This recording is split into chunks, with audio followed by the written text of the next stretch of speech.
What's up, everybody? It's Miles Turner, the Indiana Pacers. You're listening to the Paceroos Podcast. Be sure to follow @Paceroos on Twitter. Hello, everyone, and welcome to the Paceroos Podcast, the only Australian NBA podcast with a bias towards the Indiana Pacers, coming to you from the off-season of the team while the playoffs are still going on. Go Nuggets is the first thing I've got to say. Even though I said Lakers last week, I still want to see the Nuggets make it a good series. And Justin, it's been a pretty decent conference finals so far, hasn't it? Yeah, amazing. Who thought we would have been here when we last recorded? I think Clippers were up 3-1, and we all kind of said they'd unfortunately be our pick to win it all. But yeah, amazing. Like, Denver's come back 2 series in a row down 3-1, never been done before. And we're just recording this after another Denver win. They could really be up 2-1 against the Lakers if Anthony Davis doesn't hit that shot, couldn't they?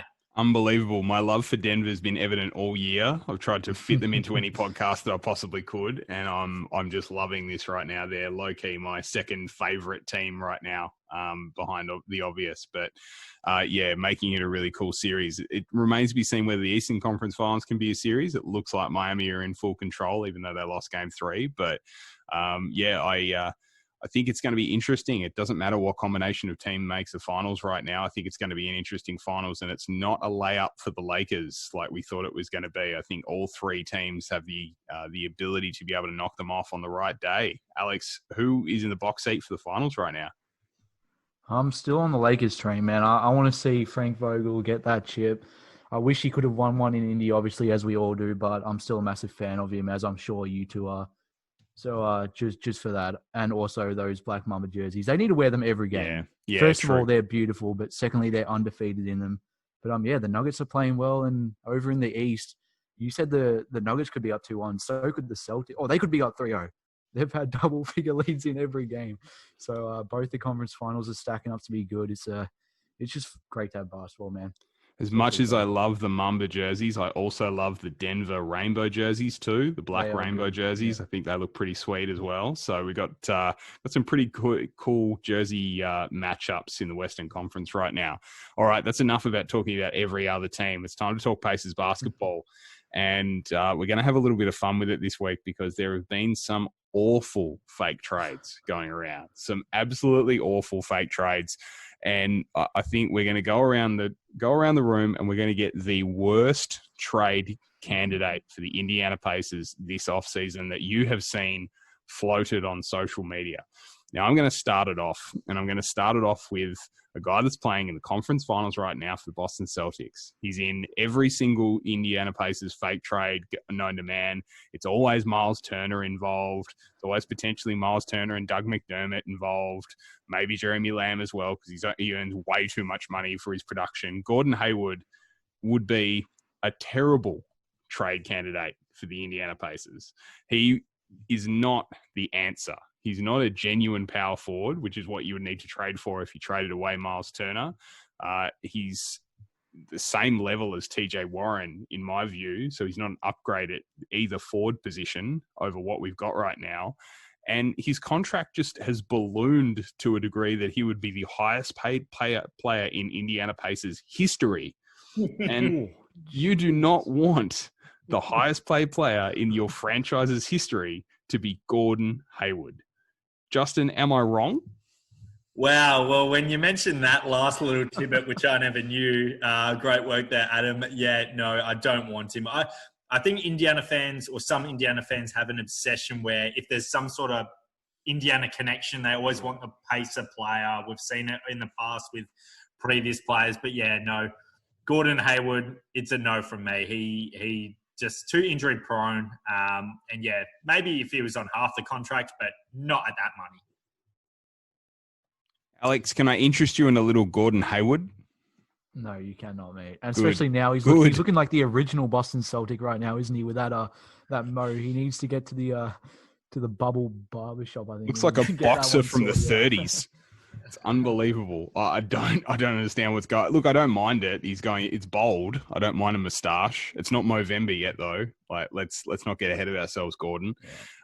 Yeah. I always see Gordon Hayward trades floated by other people, usually people who don't support the Pacers or people who are that far into Indiana basketball, Indiana college basketball, that they will accept just about anyone who's played for any single Indiana ball club. They probably want someone from Ball State basketball to be signed by the Pacers in the offseason. So shouts to Ball State. I know we've had a couple of guests that are alum of Ball State. Nothing against you guys, but not a great not known for your basketball. Justin, I'm going to throw to you. Who's your worst player that the Pacers could trade for this offseason? Yeah, now, I was actually in shock when I saw this for the first time. I just thought it was classic clickbait, so I disregarded it.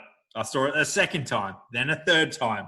And then on the fourth time, I actually messaged you two and said, is this real? Like, am I like not human anymore? Why is this getting rumored? And you two agreed with me. That is the most ridiculous thing. Now, Chris Paul on the Pacers. I mean, you want to bring up salaries, Adam. Chris Paul, $38.51 million, which would make him the highest paid Pacer Ever. In the history, ever.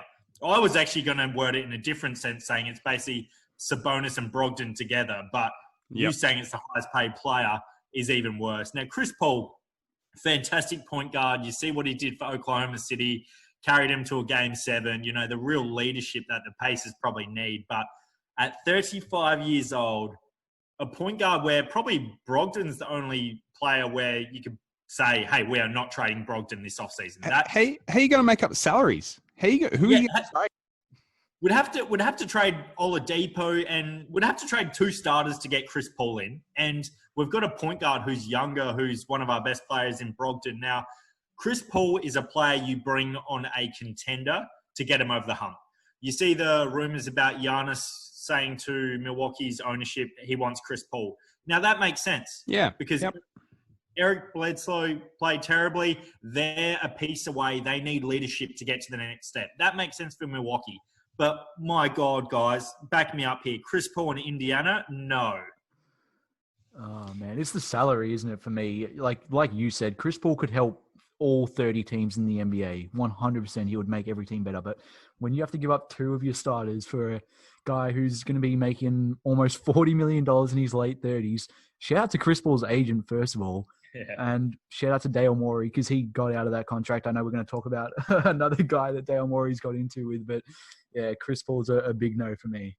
There's a teal New Orleans Hornets Chris Paul jersey in one of my drawers right now in the deep dark depths of my jersey collection. So, well, I love Chris Paul. Fantastic. Oh, we'd take player. that, Chris Paul. He's what is colloquially referred to on Twitter as a dog. He will do anything and everything to get you the win. He will work hard. He will dob on the opponents. He will do anything possible to get you the win. I would love to have Chris Paul on the Indiana Pacers, just not this Indiana Pacers team. We have a point guard. We have our point guard for at least the next 3 seasons after this one, and hopefully a lot longer than that, depending on durability. But like that number is the big thing. You're right. But also, we don't want to play Malcolm Brogdon off the ball. We don't want to trade Oladipo and Turner. We don't want to trade Oladipo, Lamb, and McDermott. Like, what would it take to make up the salaries of that guy? And whose minutes would he take as well? Like, you'd have to play Brogdon off the ball. You'd basically be playing 2 point guard lineups, which, you know, has had mixed success in the NBA. So completely agree. As I hope Chris Paul wins a championship in his career. He deserves it. He's been a great player, but not a trade to target for the Indiana Pacers. Alex, you got the 3rd pick. Who is the worst candidate for a trade for Indiana? It is Mr. Brick. No, I won't say that. It is Russell Westbrook, the main man. You almost went there. I have nothing against Russell Westbrook. I think, you know, I appreciate players who go at 110%, but that man is the definition of inconsistent. We saw it in the playoffs, man. Like, he sold the Rockets game after game. He was, but I will admit though, I enjoyed the fact that he was drawing at the babies on the sideline. That brought me some some joy. That was pretty funny. But yeah, Russell Westbrook, man, I saw that. I think everyone listening to this podcast probably saw that trade floating around Twitter where we were giving up. What were we even giving them? We're giving him Miles, and Turner. Brogdon, and Lamb, I like think. half our And Lamb. roster for Yep. Russell Westbrook. Yeah. And we know Westbrook and Oladipo don't work. So I mean, yeah, it's Full just terrible credit to all around. Russell Westbrook. I mean, in one of those bubble arenas, he built a beautiful house down one end just behind the basket. It was a lovely brick house that he built over the course of that Lakers series. But I just, once again, I mean, you talk about Chris Paul's contract. Somehow Russell Westbrook's contract is even worse. It's for more money and an extra year. So if you're trading for Russell Westbrook, you're expecting him to be good for the next 3 seasons. And you're expecting him to replace a guy like Malcolm Brogdon. And I'm not sure that Russell Westbrook is better than Malcolm Brogdon right now with how he played in the playoffs. I'm not sure that you can reliably say that Russell Westbrook's going to play better than Malcolm Brogdon next season based on how he played in the playoffs. So why would you take that risk and also trade as another starter and also trade your 6-man for a guy who's probably not going to be very good for the next 3 years? Athletic guards fall off cliffs. That's what they do because they rely on their athleticism. Russell Westbrook doesn't have a jump shot to lose. He never had one to begin with. So this is not going to be a pretty next 3 years for Russell Westbrook. I feel like I've just eviscerated him, Justin. Is there anything you want to add? I'll build him up before I tear him down. And I want to bring up something you said, Alex, because I completely agree. Is I respect Russell Westbrook in the way he plays basketball. I feel like some people want players to play hard, but when they do, they're offended. Like, Don't question his heart. Yeah, Westbrook goes hard, 82 games a season, 48 minutes a game. And I respect that because so little players do that. And I love watching him, like, for another team. But, for the pace, I mentioned earlier on the podcast, I think it was early on in the season, Russell Westbrook got brought up for some reason in a trade scenario. And I said, he does not fit the Pacers franchise. He will never be a Pacer, no matter what. He just doesn't suit team first, culture, like all that. Westbrook, like I mentioned Westbrook, and I know I said DeMarcus Cousins as well. Just those two guys are not players Pacers would go after. So, yeah, it's funny. Like us three have mentioned the 3 players, Chris Paul, Hayward, and Russell Westbrook. These are all players that we've seen online on Twitter that the Pacers are, mocked to get in a trade. And it's funny that all 3 of us are a very firm no. And the great irony, as we've talked about ad nauseum on this show, Pacers rumors and Pacers trades don't get out before they happen. So anything you're reading right now is not going to happen. What's going to happen is something that no one's reporting and that comes out of nowhere. So I think what we all need to understand is, as much as we'd love to hear Pacers trade rumors about who they're going to sign, Ricky Rubio was absolutely a Pacer until 30 minutes after free agency opened last year. And then all of a sudden, Malcolm Brogdon was a Pacer, and that came from nowhere. So thank God. You can't say that this club is predictable, and you also can't say that you can they leak their moves because they're very good at keeping everything in-house. It's funny you mentioned that, Adam, because I've had those same thoughts run through my mind when I've seen the Pacers coaching search rumors, just thinking, no, they're always wrong. The sources are wrong with Indiana. That is an A-grade segue, Justin. I was figuring out how to segue there. I've taught you some tricks over the last 12 months, mate. You're a broadcaster now. I'm gunning for your job. You are. You can host the next one. How's that? So that leads into our next topic of conversation. The Pacers have identified up to 14 head coaching candidates for initial interviews, at which time they will whittle that list down by at least half.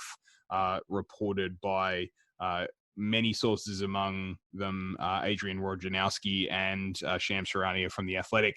So I'm going to go through a list of names. I'll start with you, Alex. I want you to give me, I guess, the candidates that you're most excited about, because we're going to go positive. We've just gone negative with players. Let's go positive with coaches and figure out who you want to at least go through to the next round of interviews. So we have, obviously, Mike D'Antoni, former Houston Rockets coach, former Kings and Grizzlies coach Dave Yeager, We have David Vanderpool, who's an assistant with the Wolves. Jacques Vaughan, who was the head coach of the Nets up until a couple of weeks ago.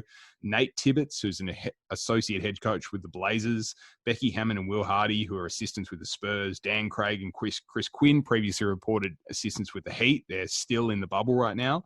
The Mavericks assistants, Jamal Mosley and Stephen Silas. Darvin Ham and Charles Lee from the Bucks. Ime Udoka from the Sixers. And the Magic's Pat Delaney.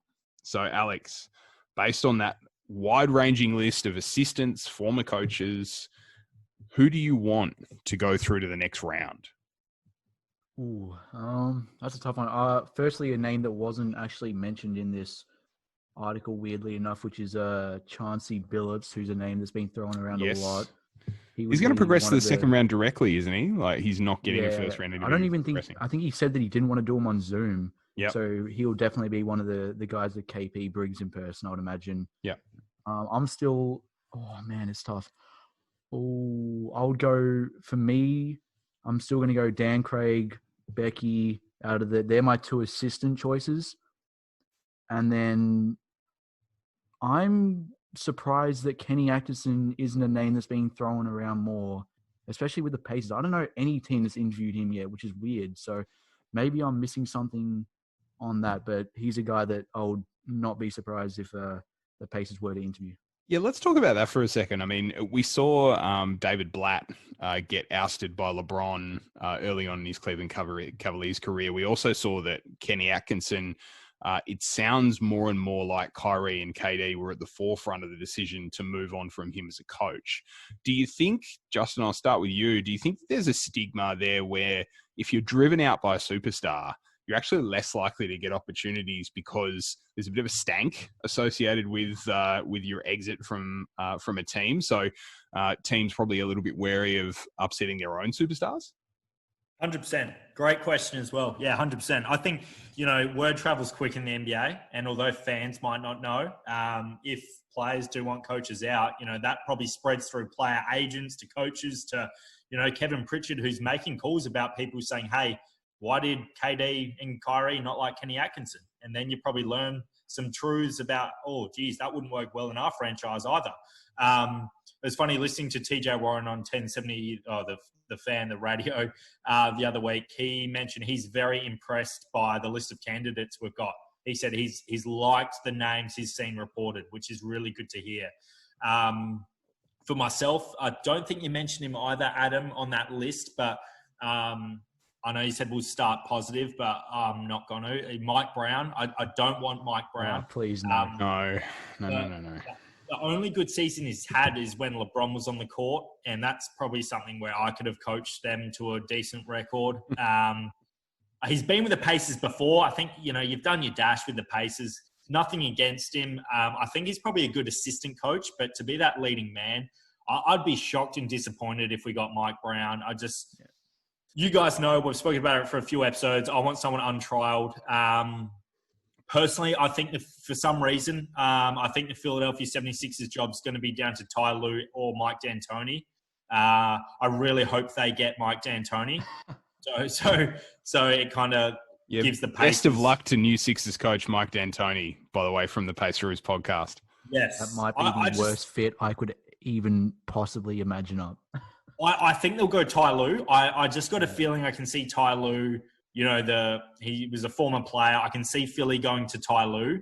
And then, Billy Donovan went to Chicago today.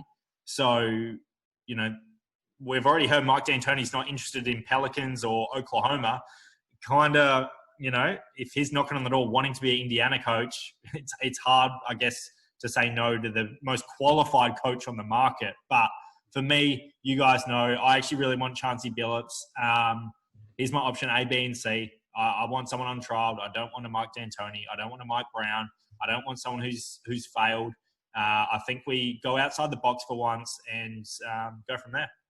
Yeah, I think for me, I've sort of delved into the stats a little bit, and the the candidates to stick out for me are the ones where the teams that they coached this year had the highest offensive rating, because we know that Dan Burke has the defense down. So if you look at the offensive rating over the course of this year, Dallas had the best offensive rating. Portland had the third best. And on that list, we have one Portland associate head coach in Nate Tibbetts. We've got two Mavericks assistants in Jamal Mosley and Steven Silas. So I'm interested to know if any of those three guys had a really strong influence on the offensive success of those teams, because, you know, I guess the thing that those two teams had in common was an incredible creator in Damian Lillard and Luka Doncic. So they were obviously able to harness the talents of a really good orchestrator of the offense. We know that Malcolm Brogdon is a really good passer. We know that Domas Sabonis is a really good passer. So, you know, if sharing the ball, if getting open shots, if getting role players involved is an edict that both of those teams had in the Mavericks and the Blazers, I think that has to hold weight with the Pacers and the way that we want to play. I think we have to rely on Dan Burke to be able to hold down the defense so that we don't lose momentum there. But I'd like to see us hire a coach that comes from a successful offense if we don't go with Chauncey, because I think we're all in agreement there that Chauncey would be the ideal candidate for us from a player's perspective. But also there's a fairly significant level of respect that comes with hiring a guy like Chauncey Billups. So for me, I want to see, hopefully, the candidates that go through to the next round, offense is emphasized, because we know that that's the area that we've got to improve in. Alex, do you think that this will be a case of the more experienced coaches will get through to the next round, or do you think that the more experienced coaches will be cut early in this process? I think it will be the latter for most guys. Like you know, Justin mentioned Mike Brown and these types of coaches who have already had stints and failed. Jacques Vaughn was another name you mentioned. You know, he's had stints as a head coach and failed before. I think those are the first guys you cut if you're KP. And I think he's going to go probably, if they cut 50% of that list, I would imagine that probably 5 of those 7 are going to be assistants or inexperienced. Then he'll go with probably Mike D'Antoni and then maybe one other. I think Dave Yeager was another name thrown around. Obviously, I don't want him, but I'm just saying that's a guy that could possibly make it through. So I think they'll go much more the inexperienced route, especially with I think the biggest problem with Mike D'Antoni might actually be his contract. I think it was reported that he wanted $7 million or something like that a year, which, especially in a pandemic, who knows if that's the final straw which gets him cut out of the Pacers. So who knows? Yeah.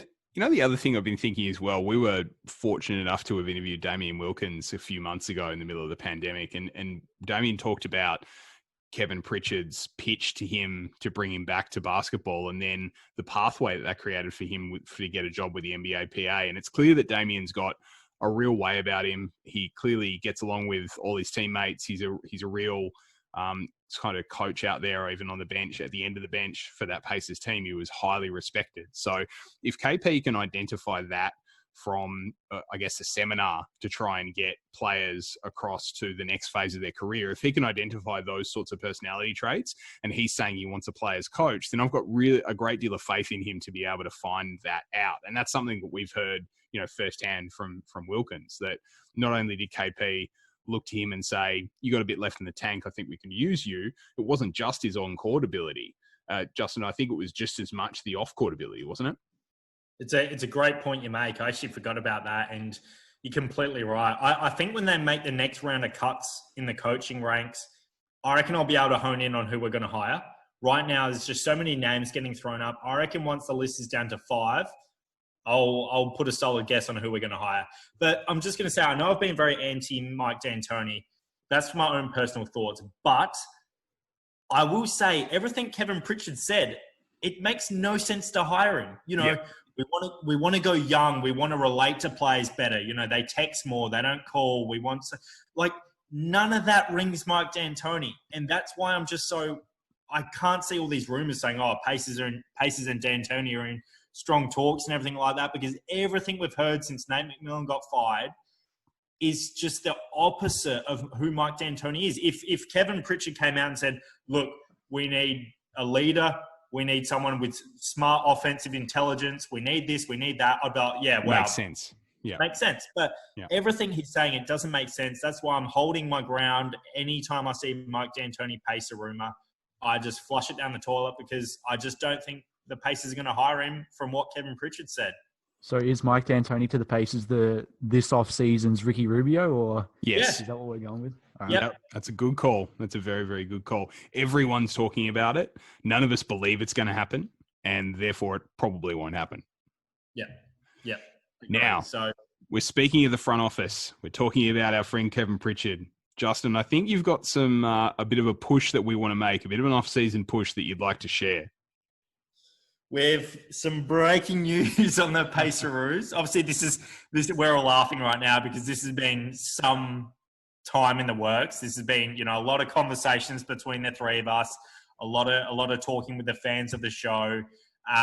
But we are going to announce and get a movement tomorrow as our next big guest is to get Kevin Pritchard on the podcast. It's a massive effort. It's a massive pull.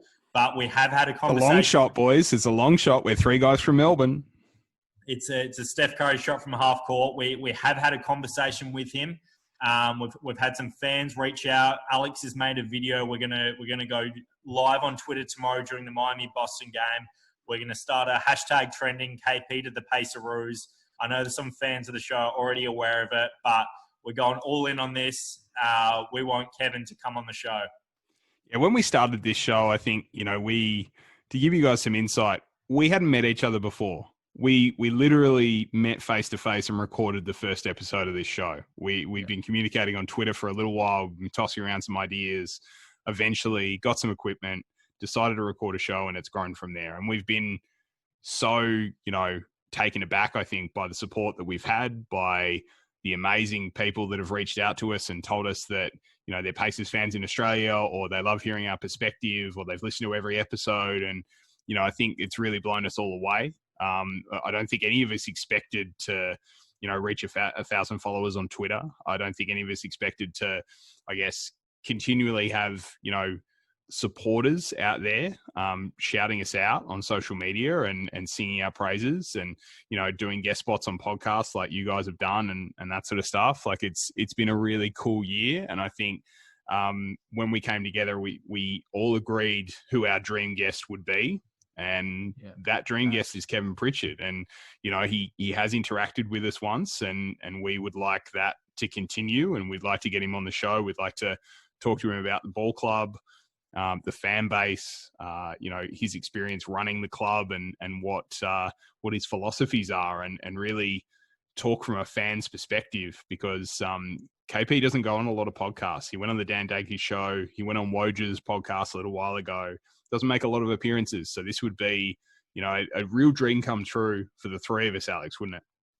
100%, man. And straight off the bat, you kind of mentioned it there, but man, like I actually cannot believe we were talking about it before the show, the amount of listeners we've been getting lately and the amount of support, it actually is surreal, man, because I've actually got the tweet in my bookmarks from you. You just responded to one of my tweets one day.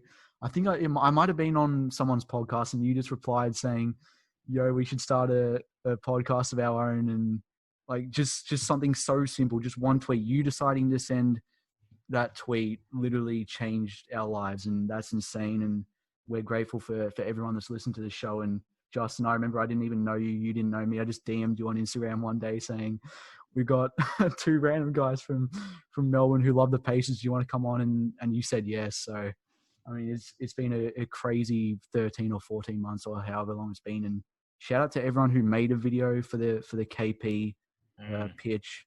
Appreciate you. Like it really does mean a lot, and we'll give you a shout out or whatever we do on Twitter. So just grateful, man. Yeah. So the plan is we're going to go live tomorrow. Everyone gets the hashtag tweeting KP to the Paceroos. We'll have the video there for everyone to watch. It's going to be really fun. Like we want it to be fun, energetic.